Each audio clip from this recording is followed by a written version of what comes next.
Good morning, students. Today we are going to study chapter 6 of supplementary. The name of the chapter is I Want Something in a Cage. मुझे cage में से कुछ चाहिए, ये आपके chapter का name है. Mister पर्सल owns a pet shop. यहाँ पे आपके बिफोर यू रीड वाले पॉइंट्स उनको देखते हैं in the red colour. The second one is there is a constant noise of screeching and twittering in the shop, but Mr. Parcel is happily unaware of it. One cold morning, a strange customer calls. तो क्या है इसमें ये दे रखा है कि एक mister पर्सल है जिनकी एक पेट शॉप है और यहाँ पे एक कांस्टेंट मतलब लगातार नॉइज होती रहती है, स्क्रीचिंग एंड ट्विटरिंग बर्ड्स की आवाज़ जो होती है बेटा. But mister parcel is happily unaware of it, मतलब उन्हें आदत हो गई तो उन्हें बहुत ज़्यादा फर्क नहीं पड़ता उस चीज़ से. अनअवेयर इसलिए बोल रखा है कि मतलब वो खो जाते हैं अपना न्यूज़पेपर रीडिंग और चीज़ों में, उसकी बिल्कुल उस पर अपना माइंड डालते ही नहीं है, उनका दिमाग ही नहीं जाता उस नॉइज़ को कैच करने के लिए. One cold morning, a strange customer calls. एक दिन बहुत ठंडा दिन था, एक अजीब कस्टमर उनकी शॉप में आता है. Mr. Purcell did not believe in ghosts. Nevertheless, the man who bought the two doves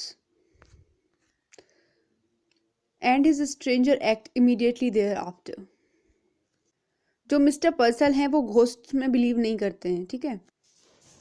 लेकिन एक दिन क्या हुआ है कि एक मैन आया उनकी शॉप में जो 2 डब्स लेने आया था. बेटा डब होती हैं बर्ड, बहुत प्यारी सी बर्ड होती हैं यहाँ की, मतलब बहुत होली बर्ड माना जाता है इन्हें, और इनका कोई न्यूटर भी डिसाइड नहीं हुआ है वो gender. And his strange act immediately thereafter left him with a distinct sense of uncanny. लेकिन उसका जो strange act था, जो अजीब व्यवहार था, उसे बिल्कुल uncanny यानी मतलब uncanny होता है बेटा strange, बहुत अलग था उसका जो तरीका था. तो उन्हें मतलब एक सोचने के लिए उसने मजबूर कर दिया, वो उसके बारे में सोच रहे थे बाद में. Though behind his departed customer there had lingered the musty smell of an abandoned haunted house. लेकिन जब वो कस्टमर वहां से चला गया तो उनके शॉप में एक मस्ती स्मेल रह गई उस चीज की. देखते हैं क्या. The Mr. Purcell was a small fussy man. अब मिस्टर पर्सल को डिस्क्राइब करा गया है आपके सेकंड पैराग्राफ में. Mr. Purcell was a small fussy man, red cheeks and a tight melon stomach. Large glasses magnified his eyes so as to give him the appearance of a wise and genial owl. He owned a pet shop. He sold cats and dogs and monkeys. He dealt in fish food and bird seed, prescribed remedies for ailing canaries, and displayed on the shelves long rows of ornate and gilded cages. He considered himself something of a professional man. तो देखिए बेटा, इसमें ये दिखा रखा है mister पर्सल जो है वो एक छोटे थे, स्मॉल फसी यानी मतलब बहुत शरारती टाइप में, नोटी टाइप में मैन थे, और उनके रेड चिक्स थे, टाइट मेलन स्टमक, बेटा वो थोड़े मोटे थे और इसलिए उनके स्टमक को कह रखा है मेलन स्टमक, मतलब थोड़ा that was thick. Large glasses magnified his eyes, और उन्होंने अपनी आंखों में क्या पहन रखे थे, बहुत बड़े बड़े ग्लासेस पहन रखे थे, जिससे उनका जो अपीयरेंस है वो कैसा लग रहा था बेटा, आउल के जैसा लग रहा था. ही ओन्ड अ पेट शॉप, वो पेट शॉप के मालिक थे. वो क्या सोल्ड करते थे, कैट्स, डॉग्स, मंकीज, और वो फिश फूड्स में भी मतलब डील किया करते थे, बर्ड्स की सीड वगैरह दिया करते थे. प्रेस्क्राइब्ड रेमेडीज फॉर एलिंग कैनरीज, और जो आपके पेट्स होते हैं उनके लिए वो फूड प्रेस्क्राइब किया करते थे, मतलब क्या क्या खिलाना है उन्हें. Displayed on the shelves long rows of ornate and gilded cages, और बहुत सारे उनके यहाँ केजेस वगैरह रखे हुए थे. ऑर्नेट मतलब एक ज्वेल को बोलते हैं बेटा, ऑर्नेट ज्वेलरी को, मतलब एक इस तरीके से, मतलब बहुत प्यारी प्यारी सी केजेस रखी थी उनके हम. He consider himself something of a professional man, और वो अपने आप को एक प्रोफेशनल समझते थे इस चीज में. ठीक है भाई, आगे बढ़ते हैं third paragraph.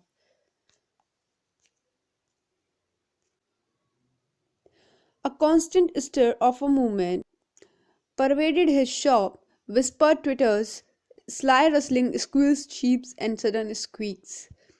Small feet scampered in a frantic circles.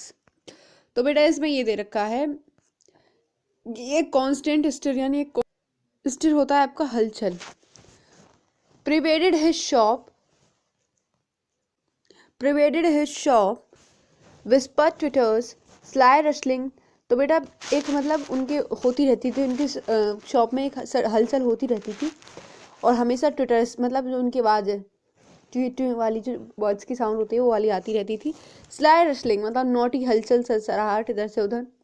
स्क्वीलिंग मतलब वो जो क्राई करते थे, मतलब अपने जो साउंड निकालते हैं बर्ड्स वगैरह पेट्स, उनकी साउंड आती रहती थी। चीप्स, चीप्स मतलब बहुत तेज चिल्लाना। सडन स्क्वीक्स, चू चू की आवाज़ जो होती है आपकी, मतलब बर्ड्स जो करते हैं वो स्क्वीक्स होता है बेटा। स्मॉल फीट स्कैम्पर्ड इन अ फ्रैंटिक सर्कल्स, स्कैम्पर्ड। तो जो बर्ड्स की स्मॉल फीट मतलब एक केज में बेचारे गोल गोल घूमते रहते थे, है ना। फ्रैंटिक सर्कल्स, फ्रैंटिक होता है मतलब इन अ बिल्कुल ईजी वे में, इधर उधर वो घूमते रहते थे।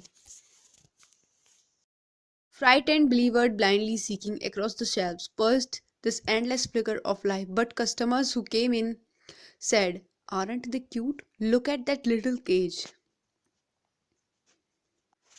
तो बेटा जो कस्टमर आते थे वो उन्हें क्या दिखता था, वो बोलते थे कि क्या देखो ये क्यूट है ना, देखो उस केज में देखो, वो छोटी सी केज जो, they are sweet. And Mr. Purcell himself would smile and briskly rub his hands and emphatically shake his head. और वो मिस्टर पर्सल क्या करते थे, स्माइल करते थे, अपने हैंड्स रब मतलब इम्फेटिकली मतलब हैंड्स रब करने के बाद में हैंड्स शेक किया करते थे उनसे। मतलब एक शॉपकीपर का क्या होता है, जब भी कोई अपनी आपकी शॉप में आए और क्यूट वगैरह कुछ भी गए आपके पेट्स को, आपको तो खुशी रहना पड़ता है ना, सबको वेलकम करना पड़ता है। तो उसी तरीके से वो एक स्माइल देके सबसे हैंडशेक किया करते थे। फिर हर मॉर्निंग का यही था। Each morning when the routine of opening his shop was completed it was the proprietor proprietor's custom to perch on a high stool। तो जब ईच मॉर्निंग है उनका रूटीन था, जब भी वो अपनी प्रोप्राइटर्स होता है बेटा दुकानदार, तो ये हर मॉर्निंग जब ये दुकानदार अपनी शॉप खोल लेते हैं तो इनका एक डेली रूटीन होता है कि उसके बाद में वो क्या करते हैं, सिट पर्च मतलब सिट करते हैं, एक हाई स्टूल पे बैठते हैं अपने काउंटर के पीछे और मॉर्निंग पेपर को खोलते हैं और पूरे दिन की डेली न्यूज़ को डाइजेस्ट यानी हजम कर जाते हैं उसे पढ़ते पर, क्योंकि कोई और काम नहीं होता वो सबसे पहले, क्योंकि सुबह सुबह अब ये तो है नहीं कि आपका हर मिनट पे कोई ना कोई आपको कुछ ना कुछ खरीदने आ रहा है, तो इन दैट फ्री टाइम क्या करते हैं ये शॉपकीपर्स, अपना न्यूज़पेपर पढ़ते हैं।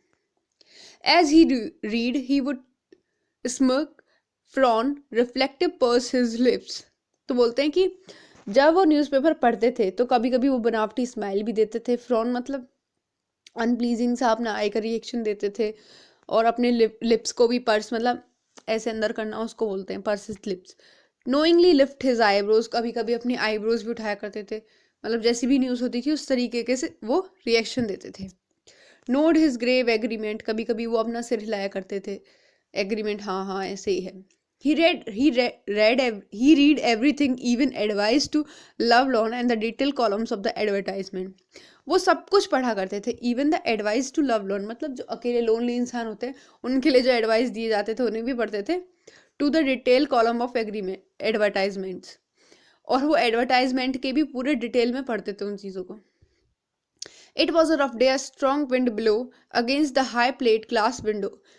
अब ये दिन था, एक दिन की सुनाते हैं ये कि कैसा दिन था, एक रफ डे था, बहुत तेज विंड चल ब्लो कर रही थी और against high plate glass window मतलब हमारी जो विंडो है उसमें से होकर आ रही थी।